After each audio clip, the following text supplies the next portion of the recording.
Hey there! Welcome back to Little Reverie. Midterms are over, and so now I can finally get around to what is important.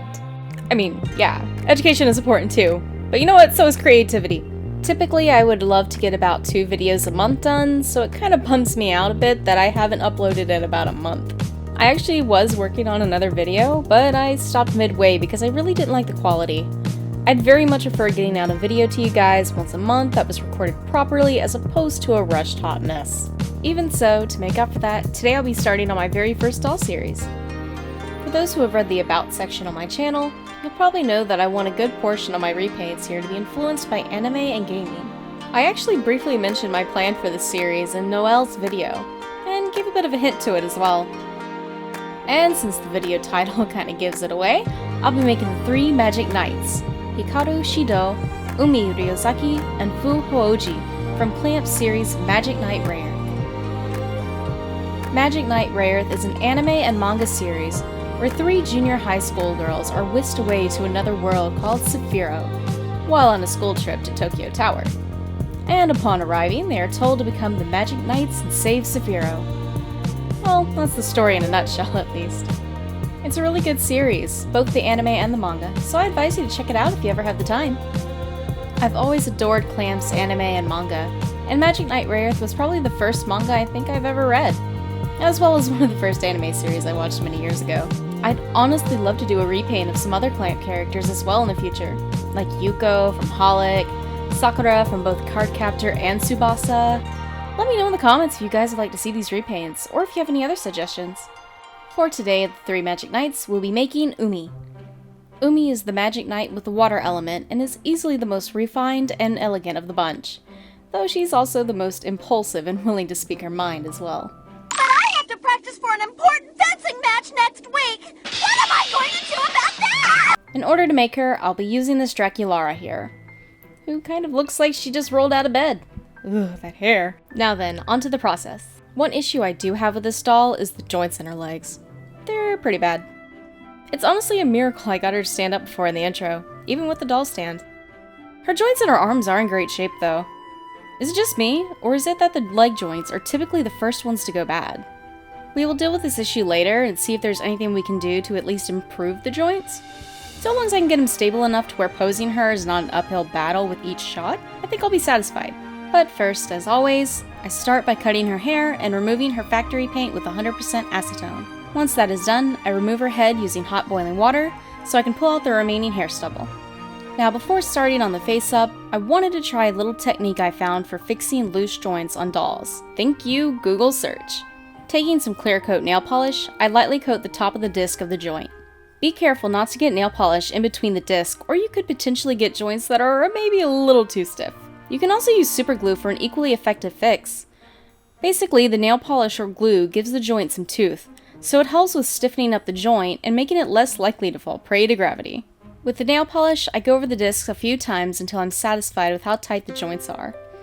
This may not be a permanent fix, but for dolls that are only meant for display, it should be just fine.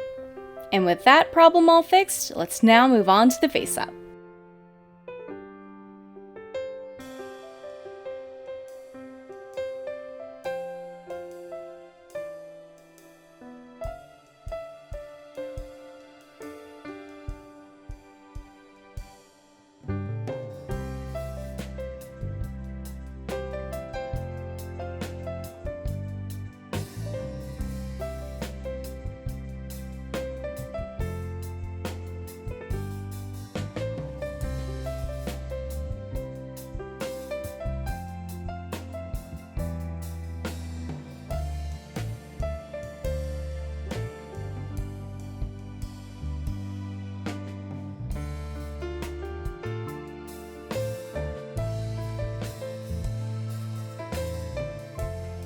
Now, for some reason, I was having some issues with Mr. Super Clear.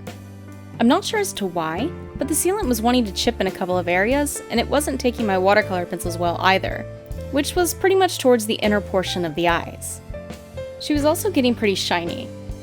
This was the first time I've ever had an issue, and so I thought long and hard about what I could have possibly done to have caused this. So the first thing I thought of was perhaps the temperature, which couldn't really have been it. It was the perfect temp for it. I wasn't near the very end of the can of MSC, which had been working great, so I doubt that was the issue. Sprayed too much, maybe? I don't think I sprayed too much more than I usually do, but perhaps. Maybe I didn't get all the acetone on the face off? Maybe, maybe not. I definitely wiped it down pretty good with warm soapy water, and I let it dry completely before spraying it. Maybe I didn't do as good of a job as usual? If anyone has any other ideas as to what could have caused it, let me know so I can see if that was or wasn't possibly the case. I don't recall doing anything different than usual, so at this point, who knows? Because of this issue, it caused me some frustration to the point I actually wiped the face clean during the first attempt. Because I thought I could do better, and I thought maybe starting over would fix the problem. Which it kind of did, but only about a 10% improvement. During the second pass, I gave up on using just the pencil on the inner portion of the eyes, and went with a wet brush to pick up the pigment of the pencils and painted it on. When I first began doll customizing about a year ago, I initially used acrylic paint for my face-ups. Well, for the eyes and eyebrows mainly. I'm not exactly the most steady-handed person out there, so getting teeny tiny and clean brush strokes was not an easy task for me. So I quickly switched to watercolor pencils and only used acrylic for basically the whites of the eyes and occasionally to give more saturation to the eye itself. But that's about it. So I was very hesitant to even move forward with this method, but it was pretty much my only option at this point. At least the pencils were able to leave some trace in the weaker areas, so I did have a bit of a guideline when I was painting, so that was helpful.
After the face-up is all done, it is time to work on her hair.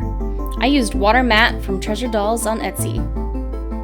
After having glued the hair directly onto the head and reaching the cousin it phase, I say it's time for a trim. Once the hair has been cut and styled, we can move on to the clothes.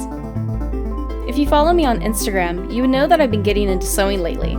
I really enjoyed making the Steampunk Girls bag in my previous video, and so I decided to try my hand at making my own doll clothes as well. I do know my limitations, but I still wanted to try my hand at making Umi's outfit myself.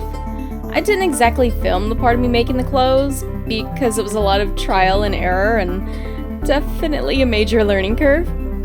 I had to remake the uniform's coat and undershirt twice because the former was too tight and the latter was too, well, just frankly bad. I finally got the hang of it and I was able to make a result I was actually proud of. Not too bad for my first doll outfit. What do you guys think? With that being said, the black socks and the underwear were made by the Daughter Who Sews on Etsy. I purchased them some time ago when I was still planning this project, and so I figured I'd still go ahead and use them. The sewing portion aside, the headband was made using an existing Monster High accessory. It was the perfect size, but I have no need for those spikes, so I cut those off and sand them down. Afterwards, I glued the same fabric I used for the uniform on the headband. For the shoes, I used these boots from, I believe, a Monster High cheerleading outfit? I sand off the raised lightning details the best I can, and then I paint them a dark blue to match her uniform. And with that, she's finally complete. Now we can dress her up.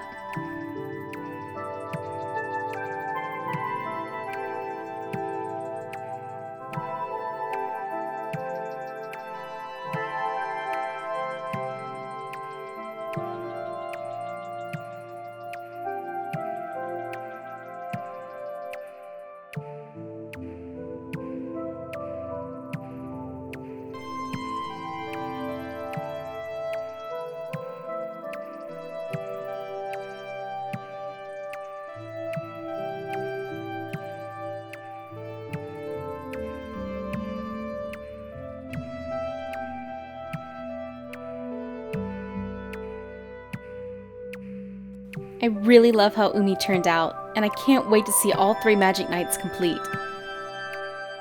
I know, Umi. Don't worry, I'll get to working on your friends as soon as possible. As always, thank you all so much for watching, and I'll see you in my next video. May you all have a wonderful day.